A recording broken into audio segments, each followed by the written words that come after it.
AutoLine After Hours is brought to you by Bridgestone Tires, solutions for your journey. Gary, you ready for a show? Absolutely. Happy Halloween. Happy Halloween, that's right. I hope I get a bunch of candy tonight. I'm sure you will. What are you dressed as? I'm not sure. I'll probably watch television. Okay. So, do you have something to try to stump us with? Well, you've been doing so well these last few weeks. So as you remember, 2 weeks ago, it was the imported from Detroit ad that was done with M&M, Right, which you got. right. And then last week, it was off to Hill Valley, California, the site of the DeLorean in Back to the Future. Yeah. Okay. So now we're going to go to Hollywood. On October 31st, a major car company established its headquarters in Hollywood. What company was it? You're not going to give us a year. If I gave you the year, you'd get it like that. Maybe not like that. Hollywood. Headquarters. Major car company. Major car company. Hollywood, California. Hollywood, California. Well, I mean, remember Harley Earl was big in California? Correct. Right. So, you know, I mean... No, I mean, my first thought went to Harley Earl. Earl, but it was like he didn't establish any No, headquarters there. but... Not Fisker. Not Fisker. That's not a major car I company. know. I give up. Lucid? Major car company. Okay. Toyota. Oh, Really? Yep, in 1957, it opened its headquarters in what had been a Rambler dealership. Toyota. That I knew, but I didn't know it was Hollywood. Toyota Motor Sales USA. Correct. That was kind of a trick question. Yeah. Of course it was a trick question, Joe. Come on. So we've got to introduce who we've got here on the show today. We've got Ralph Gilles, head of design at Stellantis. We've got Joe DeMatio from Hagerty. Great to have you guys here. We're ready to talk design with Ralph, especially all kinds of things. But Gary, I know you had one particular area you wanted to get into. Well, okay, it's been a while since we've had Ralph on the show. And, you know, Ralph, you've been with I'll call it Chrysler for lack of a better term, because that's where you started in 92. Okay. Yeah. So here we are some years later, and you have made a tremendous career as a designer at a car company that has morphed. And it would be interesting for the audience, I think, to learn about how you got into this whole thing that brought you here today. Well, Chrysler was a big part of my life as a young man. I mean, it's that company I wrote a letter to when I was a kid. You know, 16-year-old, I fired off a letter to then Iacocca, and they wrote back to me, you know, recommending colleges, and one happened to be CCS in Detroit. And I'm proud to say I'm on the board of my alma mater, which is an honor. So I found myself, I had a few offers when I graduated, and Chrysler spoke to me, obviously, because I remembered the letter, but also I loved the nimbleness of the company, the fact that I'd just seen the Viper at the auto show the year before, and the Portofino the year before that. So it was a very exciting car company that was on the move. I could see they were putting the footings in for the new tech center in Auburn Hills. So there was a lot of excitement surrounding it. So I just dove in, and I look back, and it has been a blur. I mean, it's I've had 11 CEOs in my in my sights. Wow. Lived through a lot of changes, a lot of ups and downs, a lot of amazing moments, and I couldn't be happier with my career. But you're still there. Yeah. And I bring that up because that's amazing in the sense that has any other head designer been in a car company as long as you have? You would know. I mean, he's the trivia master. But Yeah. Maybe somebody like a Bruno I hate to Stocco think at I'm old enough. Mercedes or something. Yeah. But, Patrick Lecomon at Renault. Yeah. Maybe? yeah, I don't even think Patrick was there Yeah. that long. But I'll I have to mean, look back. what I'm getting at, Yeah. that is really remarkable. I mean, Yeah. obviously the company loves you because otherwise they would have given you the boot. Oh, thank you. Jeez. And did you start at the tech center, or was it still Highland Park? Literally, I interviewed at Highland Park, and the paint was drying at the tech center. So I mean, design office was the first operational piece of the building, that and the pilot plant. So yeah, I remember it. It was so sparkling new back then. But, you know, part of your career wasn't always doing design. I mean, you were, in 2001, made director of large cars and family vehicles, which, you know, this guy who loves a Viper and large cars and family Well, that's what they vehicles. called the rear drive studio back then. So, Okay. which included the Viper. So for me, it was like a dream come true. Jack Crane, who had just retired, and there was actually a gap between Jack Crane and myself, almost over 20 years. more than 20 years. So I was the youngest director at the time. 30-year-old. I was made director. I couldn't believe it. Didn't feel ready, to be honest with you, but they saw something in me, so I dove in and took over. That was right as we were designing the Magnum 300, the Gen 3 Viper at the time. So I was in Nirvana, but then later on I did end up running a brand for a while. So. Yeah, you were president and CEO of Dodge. Yeah, I forgot about that. And Motorsports at the time. Yeah. And then underneath that, behind the scenes, I was deeply involved in SRT. So SRT, working with when the Germans were with us with Daimler Chrysler days. If you remember, AMG was the love child of Wolfgang Bernhard.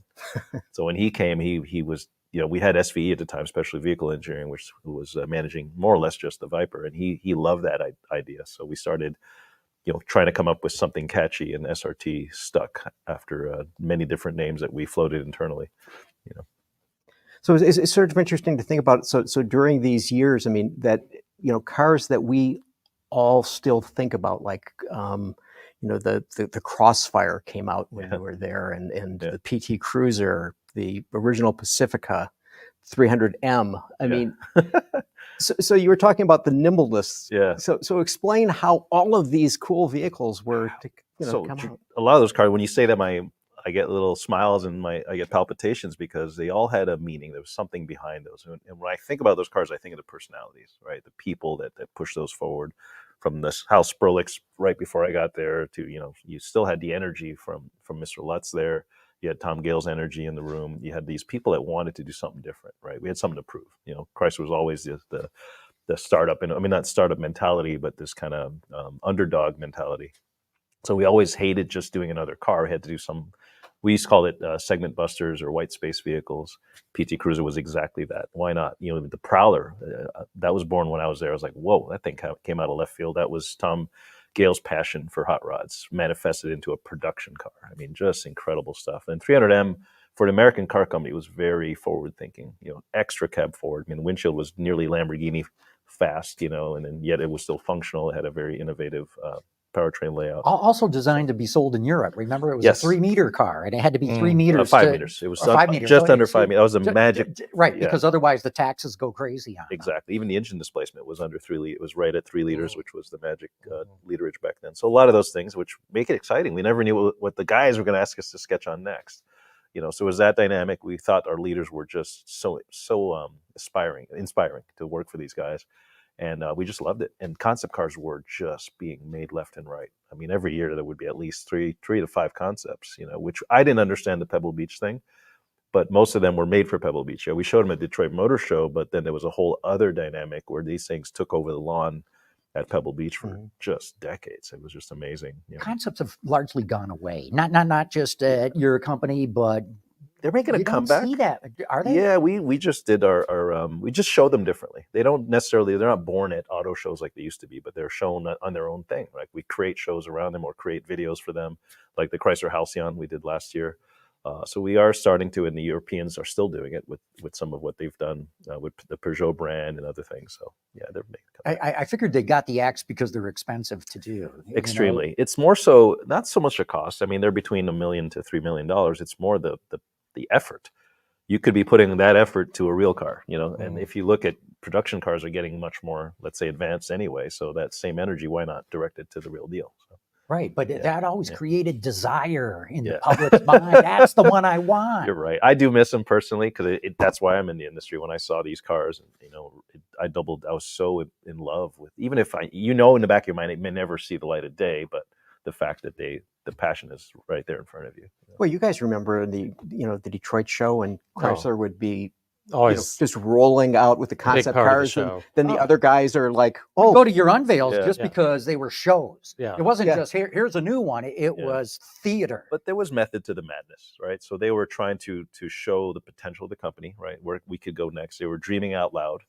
If you thought about what Chrysler was showing in the early 90s, it was a path towards the 300M and ultimately the 300 of Hemi-powered V8 something aspirational. It was also a very post-Iacocca path. Yes, you know, exactly. So it was very much a NTK statement. car. Iacocca's gone, Yeah. and there's a modern future for this company. Yeah. So where do you want to lead the public now? What do you want to get them ready for now? I think what you've seen happen, at least in my time, I've seen the brands become much more focused, right? There was a time when Dodge had 10 nameplates making everything, right? Today, Dodge is a performance muscle car company. Chrysler we're actually in the process of redefining Chrysler as we speak. It's alive and well. We have some tricks up our sleeves. Ram is trucks, you know what I mean? And then Jeep is, if anything, Jeep has grown. Jeep used to only have 2 nameplates. Then it had 3. Now we have 11. Now we're international. We sell Jeeps in every single country in the world. And some of them are dedicated for 5 or 6 countries. And you know what I mean? So Jeep, I've watched Jeep just explode to the point where I believe the brand name is up there with Apple, Nike, you name it. So that's been something, that's an active project. That didn't happen by accident. We put a lot of work to that. I set up studios in Italy to understand that market better, and it's paid off. Same thing with South America. It's number 1 in South America in its segment, right? Is Chrysler still just a North American? I think today it kind of became that way based on the formats of vehicles. A minivan is a uniquely American thing at the size that it is, but given the right vehicle, you never know. It could be relevant again in international markets. Why is it worth your bother? Because Chrysler serves a purpose that the other brands don't. Which is? Well, Dodge, we've made Dodge about ultimate muscle car performance. Jeep is off-road. Ram is towing things around. There's a lot of customers out there that don't do any of those things, right? So they like a gorgeous commuter. They like a gorgeous stately car that's affordable. So yeah, I think we can use Chrysler to go against our Asian competitors. Again, as the other brands have gotten more focused, it actually makes room for Chrysler. So as you're thinking towards the future, have you got radical enough ideas where you think we got to prepare the public for this? I'm getting back sort of to concept cars here. Always. And that's what the Halcyon was about. Here's a gorgeous, I thought, drop-dead gorgeous concept car that made you think twice. And it worked because we have a younger generation now saying the words Chrysler coming out of their mouths, right? So not just minivans, we do other things. So stay tuned on that. A lot of work to be done.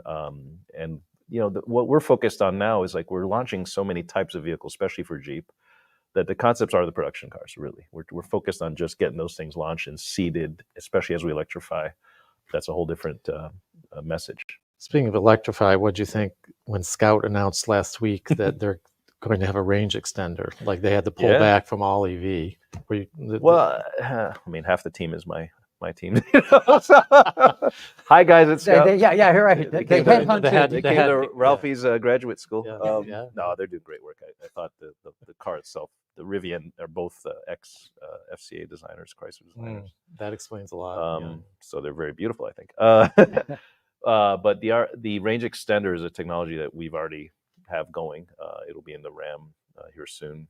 So yeah, I think it's a nice solution, especially for that person who's on the fence. It's really elegant. It's just interesting to me that they were all in. This is going to be an all new brand with a heritage nameplate, EV only. But then, sometime in the past year, they were like, "Ooh, maybe not." Well, the customer or the marketplace has a vote in all this, and I think it's very smart to come out with an E-Rev. I really do. It's also physics, right? The larger the vehicle gets, the more difficult it gets to be pure EV based on the use. If you have an urban use cycle, no problem. Right. If you have a suburban one, then it's a different story. You're towing, hauling heavy loads, all electric is hard to pull off. Ralph, you mentioned Jeep, and as you know better than the three of us do, the competition in that sphere is getting very, very tough. So how do you, from a design point of view, maintain Jeepness? Well, become more Jeep. I think I would say we went through a bit of a softer Jeep cycle. If you look at the last generation Cherokee, I have some regrets about that vehicle. It serves us well. It's sold surprisingly well. But the new replacement's going to be cool. It's a lot more I would say in the lane of Jeep again, and that's something we've all looked back and said, okay, what have we done with Jeep?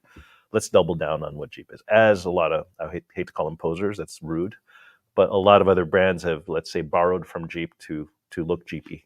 Even when I hear people describe other vehicles as Jeeps, it pains me because it's used as an adjective, which in a way is a compliment because your brand is so known for what it is that people use as an adjective. So we just have to do more Jeepy Jeeps. And I'm very proud of the Recon. When you see the new Recon in person, first people struggle to understand what the scale is, but when you see it in life, it really checks a lot of boxes. I think the Recon's going to be a runaway. And I drive a Wagoneer. I didn't drive it today, but I drive it for the last month, the new Wagoneer S. It's the urban side of Jeep, that what Grand Cherokee started and still does very well today. That just shows you the stretch that Jeep can have. So really excited to see those two take off. Is there an issue that you guys worry about in terms of expanding Jeep too large? Let's say we're on the verge of that, and we checked it at the right time. I think it's perfect right now. The amount of vehicles we have is calculated by the markets. And I say we have 11 nameplates, but none of those 11 coexist in the same market at the same time. So at max, you'll have maybe 5 in one market. So That's a good point. I hadn't really thought about that. Yeah. So how about vehicle interior? Right now, especially in China, the hot thing is what they call IVI, in-vehicle infotainment. Yes. And it's all about the graphics and, the seamless electronic or digital ecosphere, so that your phone and whatever thing, your home even, is pairing with your house. How much are you guys involved in that? Big time. We're fully aware of it. Let's put it that way. I have an outpost in China. I did some mystery shopping in China 6 weeks ago. I was in Guangzhou and Shanghai and went literally mystery shopping at many, many, many different brands. And I was impressed. I have to admit, I was impressed by the speed. So they have dealership row. Could you walk from in the malls? So imagine what we enjoy as a typical American mall, but there's dealerships every 5th store is cars. So they took the concept you saw Tesla do in malls, and that's how they sell cars. So while people are shopping, so it's very and they started with a carte blanche, so they had no legacy things to worry about. They just started, and they have more of a cloud-based system, so the car is always connected. If you go in on an underpass, you lose a lot of those features, but so it's kind of a glorified phone in your car. But they had karaoke in the car. They had, again, the use case in China, there's a lot of traffic. People spend a lot of time, hours just sitting still in a car. So entertainment is a big deal. So the car is almost an entertainment source. Mm-hmm. Yeah. But I got to believe, just the way the graphics are presented, the colors, everything that they do has got to be something that the designers would love to be a part of. Yes, and behind all that is a very special chip. The entire industry knows about it. It's a Qualcomm chip, and we use the same chip. So we're actually putting that in our new products, and it's known that it's in our latest vehicles will have the Qualcomm chip. That's the magic, is the light and the sound. It's the gaming engine type of capabilities. And we use Unity software, which is the same stuff they're using. So it's really, the other part of that is how big of a drive you put on the vehicle, how much computing power. And you have to make the calculation between, do I put this much computing power and give up on that feature? And in our market, certain things matter more to our customer than just being entertained. So a lot of that is, to be honest, it's beautiful, but it's fluff. It doesn't make the car better. It just makes the car more exciting. And when you have 90 car companies fighting for relevance, you got to get that customer in that first few minutes. When they're in the mall. In the mall, right? Sitting there, you open the door, it's wow, biz, bang, it's all that. But after a few weeks of owning the car, it's back to, does it run well? Does it do, what I need it to do? So a lot of that shine, I think, is it's fun, but it's not, the core of what a car is about. So to what extent do you have in your studio people who are doing that digital design? Very good question. So I would say 10 years ago, we had 20 people. Today, it's under my watch. I have 180 people. Wow. And that's just us. So we have a whole other software team. We had 0 software engineers. Today, we're close to 2,300. So we're building that muscle up, and it's necessary. And that's all getting ready for the future. Some of the stuff is launching today, but we've been working since Stellantis formed. We had to build a software team. We were too reliant on the outside. We kind of use Panasonic and Harman and companies like that, but now we're trying to basically do it ourselves, which allows much faster reaction, better bug finding. We can clear stuff overnight. You can do over-the-air updates. That's part of it, but it's really as we change our minds, because the thing, software is like a car. You start 2-3 years ahead and you're stuck with it, right? Those days don't have to be that way. Now we don't have to be stuck with it. We can adapt right to the last minute, and then launch as required. Is that software expertise based here in Auburn Hills? All over. It's all over. Most of it is, some of it's in Europe, some of it's here, some of it's in India, some of it's all over the world. But the vast majority is in Europe and US. The other trend that we're seeing coming out of China is, their product development process so quick. And instead of having, a new car come out, 4 years later, you do a major Yeah. refresh. 4 years after that, you do a new platform. They're going bang, bang, bang, bang, bang, Yep. which in a way, I gotta believe appeals to designers because you can get new designs to the market that much more Yeah. quickly. And some of it, and I think that's the exciting part about electrification, right? A lot of our production cycles are tied to validation. And when you put a powertrain and a gas powertrain in a car, you automatically have 16 months of validation. It doesn't matter if you've done it before. The minute you change the mass of the car, the shape of the car, you start all over. With electric cars, it's much, much easier. Matter of fact, it's months, if not weeks. You don't have, and you get your EPA certification almost overnight compared to, sometimes the government will slow walk the executive order approvals. So that is exciting. And then we just went through a big platform birth called Stella Large. We spent the last 3 years making our Stella Large family of vehicles. Once we've done that, we've now starting to master that platform, starting to understand, the hard points, all that. So the next generations are a lot easier to make. So you're gonna see many babies coming off. Tell us that name again, Stella. Stella Large. That's the nickname. It's Stellantis shortened to Stella. Yeah. Sounds like somebody's 4 name. platforms, right? So Stella Small, Stella Medium, Medium, Stella yeah. Large, and then Frame. Frame. Stella Frame. Yeah. for the Under my trucks. watch right now, I've been focused on Stella Large. We have a couple vehicles off Medium that we're working on, and Small. The Avengers off the Small in Europe.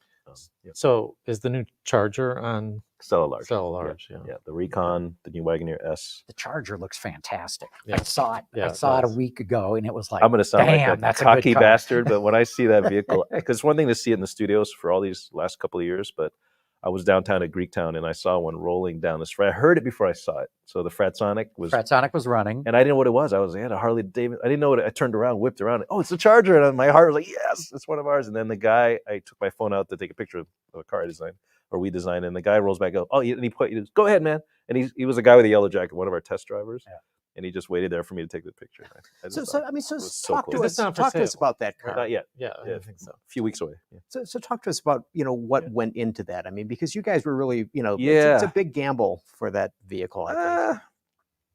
Maybe. So we'll see. Time will tell, Gary, if it's a gamble. But I look at it this way. So we have a very good base of Moparians, I call them, Mopar lovers, and I'm one of those people. And when we started off to replace the Challenger and Charger, we knew that the wheelbase wouldn't be variable this time around. For this particular car, we had to stick with one wheelbase. So that really made the Challenger, to me, a non-event. I didn't want to do a long wheelbase Challenger. It just wouldn't look right, so we got that out of our system. And I let the entire studio sketch whatever they wanted. Didn't put any boundaries on them, and they sketched all kinds of interesting things. None of them tickled me. So I got frustrated, and the story goes, and it's true, I actually went to our museum and I got a black 68 Charger. I just parked it in the studio and walked away. I moved it there. I had the guys leave it in the studio. I didn't say a word. I just didn't bother them for about 6 weeks. And sure enough, before I knew it, the sketches changed, and and I knew the designers would see what was going on, because there's something about it's my favorite Mopar of all time is the 68, and there's the lines on that vehicle that you still respect to this day. And I think they did a beautiful job of echoing that vehicle, which is ours. I mean, I think you're allowed to mine your own, goodness. Heritage. Yeah, there's nothing wrong with that, as long as you're not beholden to it. I think the Charger came out with a perfect balance of futurism and a little bit of classicness there. Well, one thing that flipped me out was that A-Wing, I think you call it. R-Wing. It's called the R-Wing. R-Wing, okay. Yeah. That's integrated into the leading edge of Yeah. the front end, Yeah. which is almost invisible. Yeah. You don't even see it That was until you up. get up closer, and it's like, wait a minute, what's this big gap there? Yeah. Does it work arrow-wise? Yes, it's worth roughly 18 miles of range. And No kidding. Yes, it is. It brings the, and we could do it without the IC engine, because there's two versions. The IC has Right. a different front end altogether. The thing is, we could have made the electric one use the IC engine. We would have had a bigger frunk, but I wanted as well. So I negotiated hard with engineering to differentiate the electric from the gas. So it's one of those, if you know things, but the car does look different when it approaches you now, and when you photograph the car, it's without question. How did you arrive at the hatchback or liftgate or whatever you want to call it? Function and aero at the same time. So we wanted to add another element, because again, it's competing with UVs now. Everything's a crossover. So how do we give it crossover type functionality without losing the aesthetics? And it turned out, That's and the hatchback design, which we hide, you can't even tell it's a hatchback. That's why I was confused at first. I'm like, is that? Yeah. So it's kind of the secret. Oh yeah, it's a hatchback. Which I can fit my mountain bike in there Right, and still look exactly. cool going Oh, down you the mountain road. bike too. All right. I was just out on the trail yesterday. Yep. Talking about aerodynamics, you Yep. guys are building a wind tunnel. Well, we already have one. So the wind tunnel we have is. Oh, you're putting in a moving I ground believe plane, it. though, Yes, right? it's already in. It's already in. It just went operational 2 weeks ago. It's beautiful, and it was a $29 million project, so it wasn't easy. Is this in Auburn Hills? Yes. And it's full-scale tunnel. Yeah, we shut down the current. We had a full scale for over 25 years, but it didn't have. It was actually state of the art except for the rolling road. So we kept having to go rent one in, I forget where, in Carolinas. I think it's a NASCAR tunnel we would rent for rolling road work, which is more accurate for all kinds of things. Because the air moves, you have to move the massive air into the car. So now we have that. So I'm extremely happy. But ours is more than just a rolling road because it can handle a heavy duty truck to an A segment car. We can move the wheelbases. And do yaw now. We can do 90 degrees yaw. So it's great for sound. Can you work. do yaw with a moving ground plane? Yes. Really? Yes. You have to come see it. Oh man, You gotta I'd love to see you that. could do a thing, show, right. and our guys running it are such nerds. They would love to host you there. It's incredible. It's So, a dream come true. Yeah. Simulation, computational fluid dynamics, CFD. Use That what you all of it. want a real Yeah, it's especially it's more for noise than you think. And the ones where you see the smoke, we can get pretty much within 5% or less with just simulation. Mhm. But the noise is very hard to simulate. So that's what we're working on. Very interesting. And as you electrify, noise becomes more important. course. Wind noise, Right. road noise, All more noticeable. whistles, little strange things that you can only find. Yeah, it's interesting in Formula One. Yeah. I'm told by people who are on the sidelines of it that it's really become a simulation war, Yeah. especially with the price cap Yeah, right now. Exactly. And so CFD plays such a big role, but they need their moving ground plane wind tunnels because CFD isn't Yeah. quite there. But they even It's say that last sometimes 5%. they CFD it to death. They put it in the wind tunnel to death and they take it to the track and it doesn't work. My favorite part is when they have an accident, a part rips off and they're just as fast. Who knows? Whatever. So, Ralph, what is your take on pure digital design in no clay? We tried that, and I joke that that's how the Dodge Caliber happened. So we killed that. I think it's a mixture, and we use a clay as a validation tool more so than we use it for hunting design, but most of it, especially now. So my designers are able to create the surface now very quickly. Especially younger guys, they come out of school, and we've started to buy these tools for them, so they can make a car in 3D, and we can mill it if we want to, or live in 3D for a long time.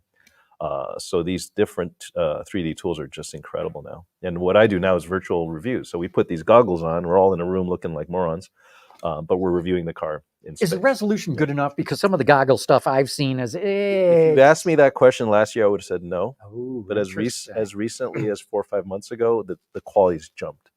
And what's cool is now they're see-through. I can talk to you and see the car and step in. It's incredible. You feel like you could just touch a car, get on your knees, and sight the line down the side. It's getting quite good. It's tough to still tell the scale. So you get a little scalosis. You don't know if it's, what size it is, but the design is pretty close, especially comparisons. A to B you can do. Mm-hmm. But you need to touch it. Yes, I agree with you. You got to touch it, feel it. And the best part for me is I do a lot of my design assessment after hours. So when all the designers have gone home, I creep into the studios at 6:30, 7 o'clock at night, and that's when I look at the sign because no one's going to bother me. I'm just sitting there, I'll pull the chair and just stare at the car for half an hour. And I can't do that if it's locked in a digital file somewhere, right? So I really like the clay tools. They're not expensive to do. Problem is it's literally a dying art. So we have artisans retiring every year, and we're struggling to replace that skill set. Because usually these are BFA sculptors, right? Now they are. They didn't used to be. Today we go to CCS and we find ceramic artists. We find any kind of fine artist. Some of them we can train that like 3D. Others just stumble on the career somehow. But for every 3 that retires, we can find 1 or 2. It's really getting. Luckily, the technology is making up for that. Because we had over 100 clay modelers when I started, like 150 clay models. Today we have like 38. Wow. And I kiss all 4 cheeks of those 38 clay modelers because they're worth their weight in gold. What about looking at it in natural light, or can you get the light all right that. in? Yeah, and you'd be shocked. You got to come. We should do a tech thing at. You'd be amazed. Yeah, we have a video wall the size of this whole room where you can basically look at high res imagery. And you're probably gonna ask about AI soon, right? So, first we're going to take a quick commercial break and give a shout out to our sponsor, Bridgestone. But yes, we're going to come back and talk about AI. First, Bridgestone. Making a life full of memories, one road trip at a time. That's what really matters. Bridgestone Weather Peak tires with a 70,000-mile limited warranty. Sight, and I could see her facial expressions. Okay, we're back. All right. And you're right. I want to ask you about AI because some of the artwork that people are posting, Yeah. car stuff. Well, let's talk cars. It's pretty cool. Yeah, so our we embraced it right away. So my counterpart in Europe, myself, we have a sub team that just looks into AI and actually is developing AI. And even our IT team at work came to us and said, "Hey, this AI thing's here to stay. What can we do to help you?" And they set up basically a captive AI, so we can freely populate with our own stuff. We can touch the internet without putting our stuff out on the internet, right? Because that's the danger, is leaking out. Yeah, stuff. you just gave it away. Exactly. So we have our own internal AI system, and it's amazing. The kids love it. I love it. But I can tell what's done in an AI and what's done home. But we use it, like if you have 5 designers, we use it as a 6th one, or you know what I mean. So it gives you a perspective much quicker. It is making the rendering. It's making us lazy, I would admit, because the rendering is so good. I mean, you could put a sketch in there and say, I want it at sunset red, candy apple red, boom, there it is, Right. in literally 25 But do seconds. you use it at all for inspiration, ideas? Yes. Yeah, we actually are working on a monospace project, and we had 10 ideas from our own designers, and they were all different, and we just let it go, and it created 100. What do you mean monospace? Like a minivan, next generation Okay. minivan. Yeah. Yeah, so it just With a Chrysler badge. literally filled a wall of the same but different. And you're sitting. Why does he have to do that? So anyway, we use AI like that. We use it to mosh ideas together. We use it to write essays, apparently. No, it's fun. So you were mentioning, the color bang. Yeah. It's done. So I got to believe that when you guys first installed Alias, it was the same sort of Exactly. feeling, right? Yeah. And so, I mean, what did that do to design? It made us more efficient. Speed. I would say speed. We found in the years that I've been involved, now 33 years almost, speed. Time to, we can process through so much stuff so much quicker. And now we're experimenting with digital research, right? We used to build models and take them to clinic, and we're experimenting with, can people look at a design just 2D, very high resolution 2D, and give us useful feedback? That again saves time, right? So we're not the only ones. A lot of people are doing that in other industries. So yeah, speed is just compressing the process. Yeah. So we're talking about all this future stuff, but you guys also came out with this 1967 GTX Resto mod. Yes. I think that's Mopar, right? Yes. That's doing it with Yep. crate motors or crate electric motors. Yep. So, I mean, there's this nostalgic pull back to, you mentioned the 68 Charger, which I agree with you. There's not a line wrong on that car. It's so perfect. Who designed that? George, I forget his last name. His name is George. Okay. I forget his last name. Yeah. But anyway, this GTX, I mean, there's still, it's worth going back into the past, right? It's fun. And those cars are evergreen. They're everlasting. So what can you do with these things? And there's a huge community that is tricking them out and making them electrified. And Mopar is part of that story. And our team, Mark Trossel, was involved in that project. So it's at SEMA as we speak, I believe, right now. We're debuting it at SEMA show. So it's cool. So is mining the past useful in the 21st century, or is it just selectively? I think, again, you can't be beholden to it. But our customers like it as much as we do. I think when you put a little, it's like to me, it's like music, right? There's certain rips in music never go out of style. Same thing with design. If you can use it sparingly and choosingly, that's in a way that's our gift. It's our gift from the people that had the brands before, right? And it's our job to, I think, to take care of it, right? If we choose to push it away, that's fine. And you look at Kia, for example. Kia, their strategy is no strategy. Like whatever design they want, you cannot find any kind of link between. They don't have a heritage to call on, really. But it's working for them. It does, exactly. And I think there are spaces in our portfolio for that, but there's certain nameplates like the Wrangler. I would say the Charger is one of those where you can have a little fun. But out of our 100 nameplates that Stellantis has, if we play with that on 5 cars, what's the harm? The Fiat 500 is another example of very well done, I would say heritage using, a DNA transfer, I would say. Well, that brings up an interesting point then. How do you decide where to go with design? Is it marketing feeding into you? Is it your designers taking the ball and running with it? Or How? Depends on the type of vehicle. Sometimes it is a marketing brief from a segment that they may be already in, right? Or doing, again, as a legacy company, you may own a segment for a long time, said, I want to keep that up, whatever that is. So marketing will tell you, well, we're deficient here based on data. This is what we'd like in our next car.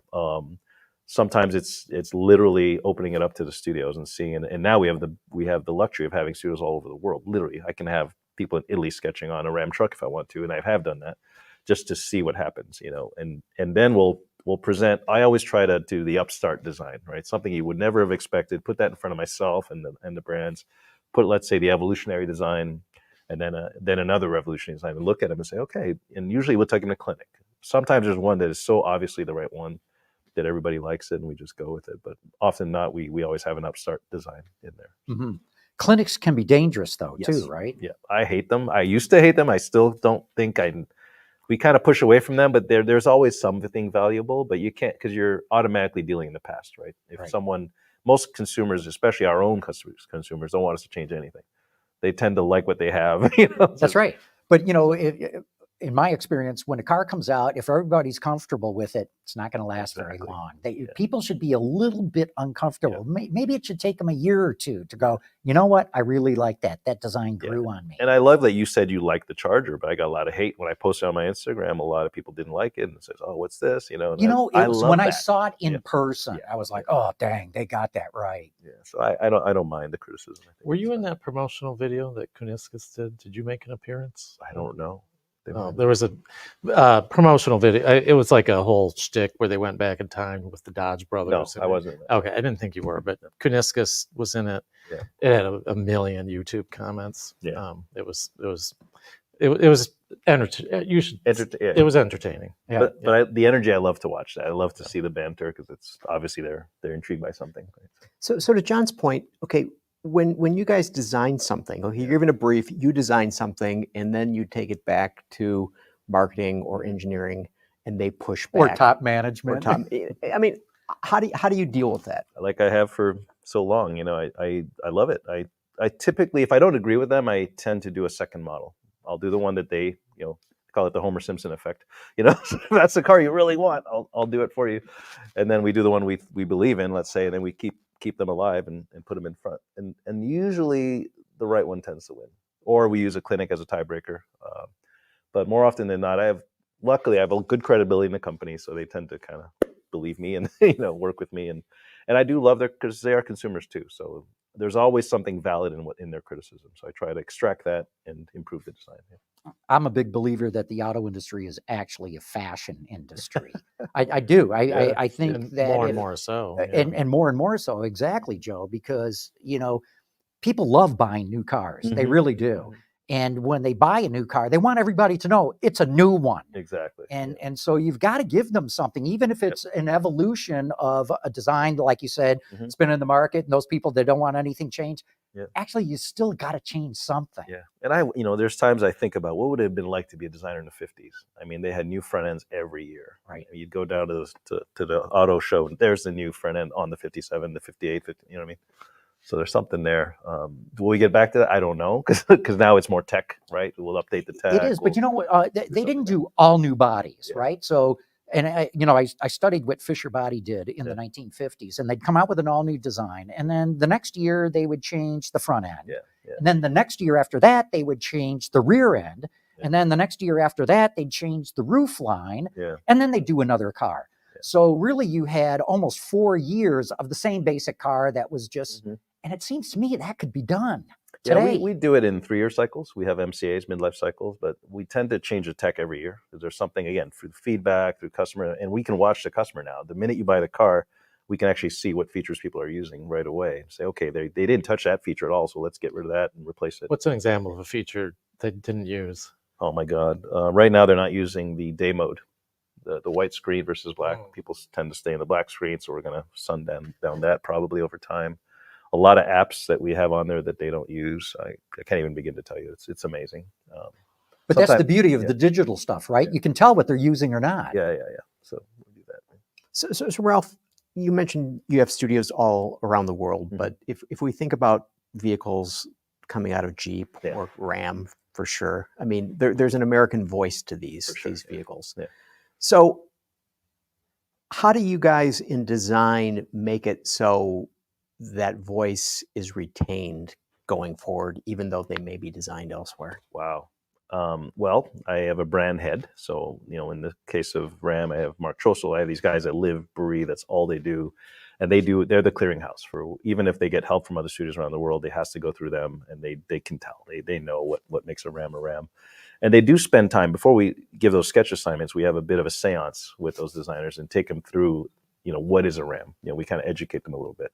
Not always. Sometimes there's the innocence we're looking for, but most of the time we sit through a workshop, basically, saying where we want to take Ram, what's good about Ram, what we want to reinforce, and they get it. Designers are incredibly good at being anthropologists, right? They know how to understand culture, they understand a product's potential.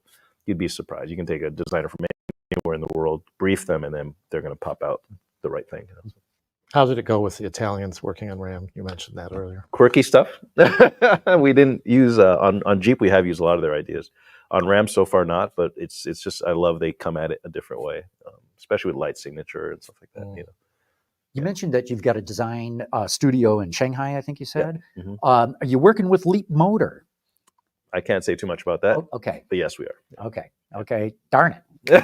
I guess I will not ask you more about Leap Motor. What is then. Leap Motor? Leap Motor is a Chinese company that Stellantis has teamed up with to do electric cars.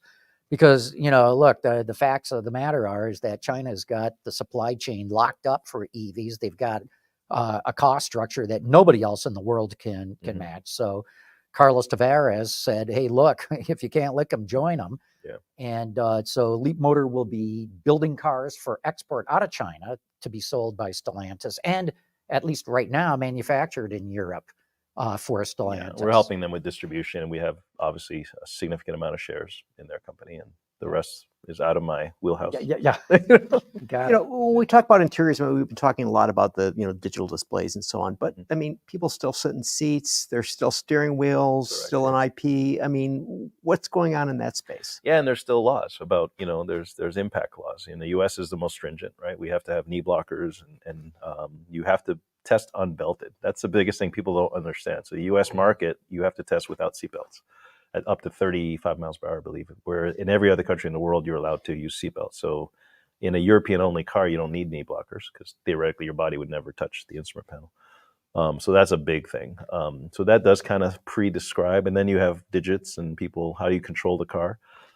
As the tech gets faster, voice control is very good, already is very good. So I think we all love Knight Rider, grew up with these kind of, whatever sci-fi movie you can think of, there's always like an AI voice operated dynamic, which look how good Alexa is at your house, right? Same thing. I think cars will be that way in the future, which means you have less and less and less input devices in the vehicle, and the screens become more display than input as well. So how do you decide what goes in the screen, what should be a knob or a stock? You don't want too much. First of all, redundancy is a pain in the butt.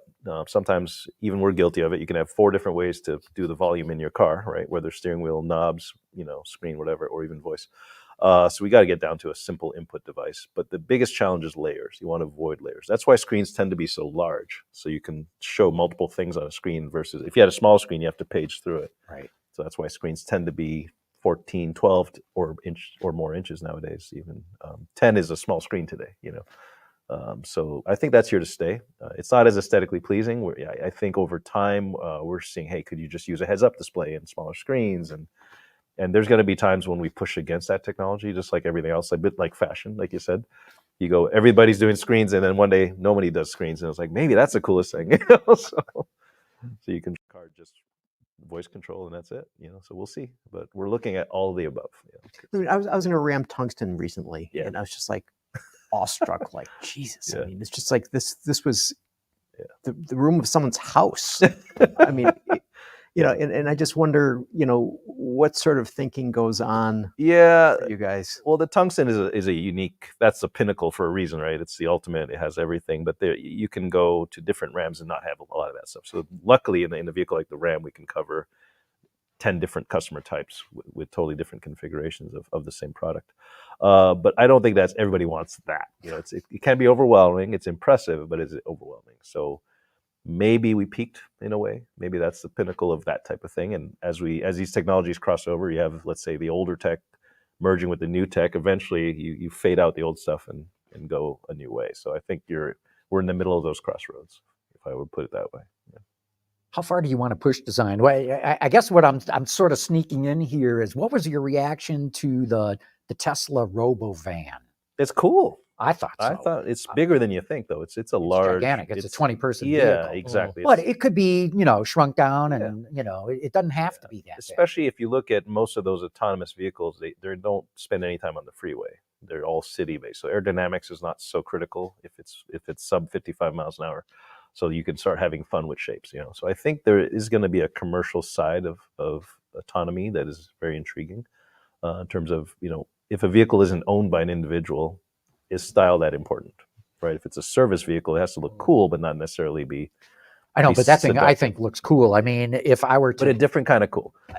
It's cool to you, but to someone it might be hideous because it's. Oh no, I think it's probably hideous to a lot of people. Yeah, but the way I describe it is a 1930s era Art Deco streamlined locomotive. Yeah. I mean that's what I sort of see as the underlying inspiration for that. Yeah.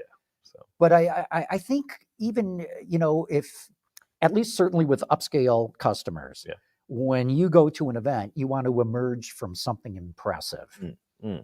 Correct. So even if it's not yours, I think it's got to look cool. So what does an EV powertrain do for a designer like myself? Yeah. Well, that's what the Halcyon concept was all about, by the way. So dedicated EV, no multi-energy. Yeah, you can start moving the cowl. Let's say you can move the cowl around.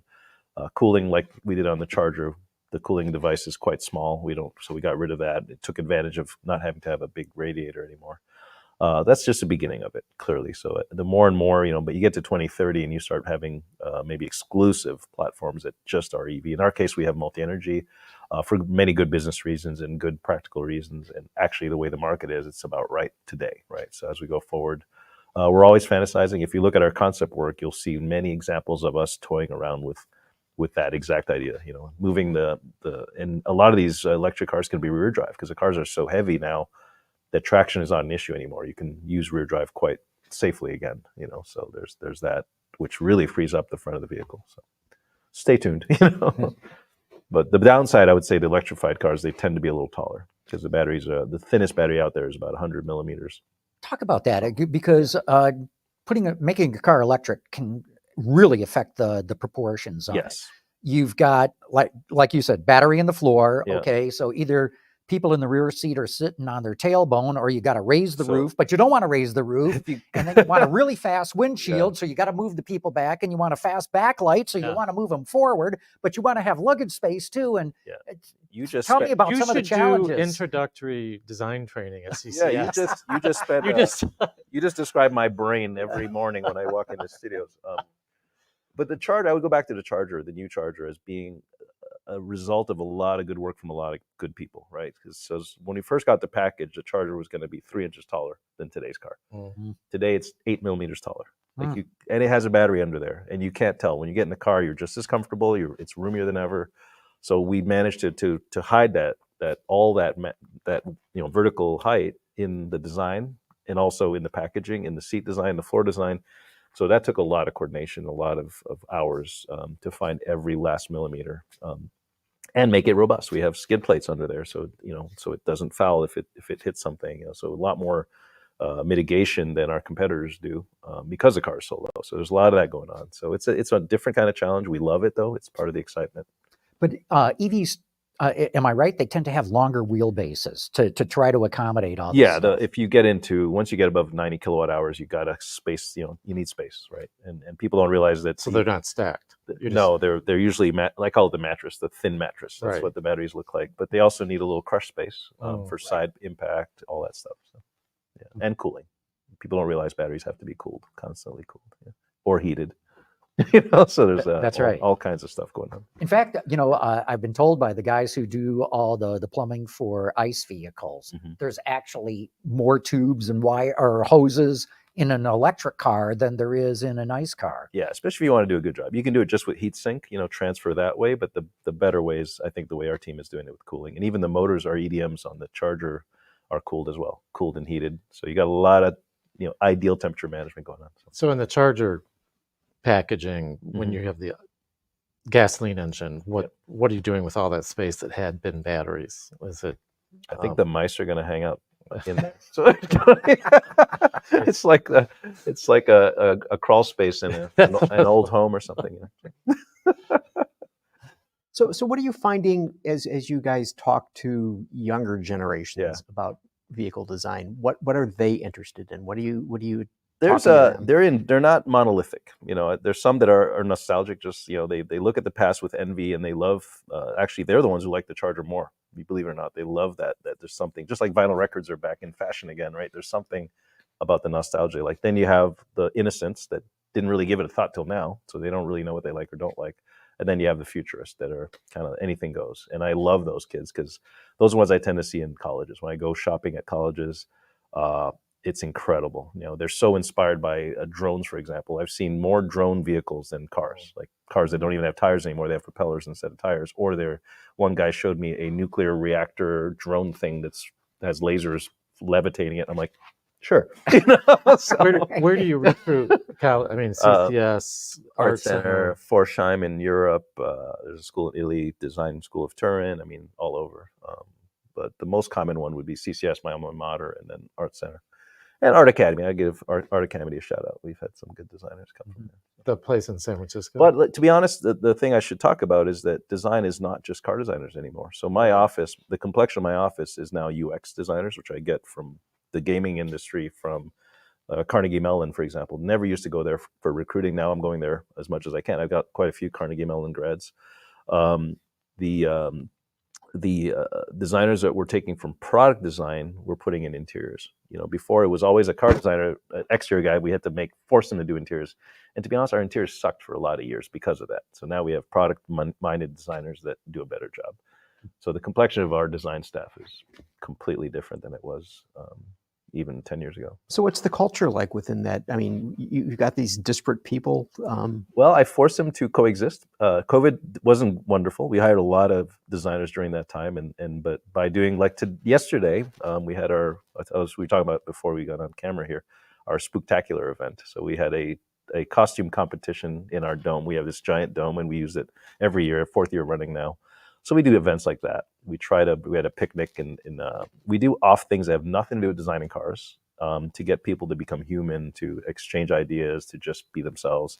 And we find that has created a glue that keeps us going. Because it's not an easy industry, especially now. It's so competitive, and there's a million reasons to go try something else elsewhere. So we try to create a bit of a social bond that ends up creating great designers out of it. So do you find people wanting to come into the car industry, yes. Or is it harder today than it was 5 years ago, or easier? 3 things happened. One, Detroit became super cool. So thank you, Jesus, because it helps your recruitment. Detroit, oh my gosh, people want to move here. They love it. They spend time downtown. I mean, some of them are yelling at me, can't we have a think tank downtown Detroit? Why are we have all the way up here in Auburn Hills, a whole 40 minutes north? So there's this incredible magnetism that Detroit finally has, which I'm sure it had back in the 40s and 50s, but there's a lot of excitement around just being in the city.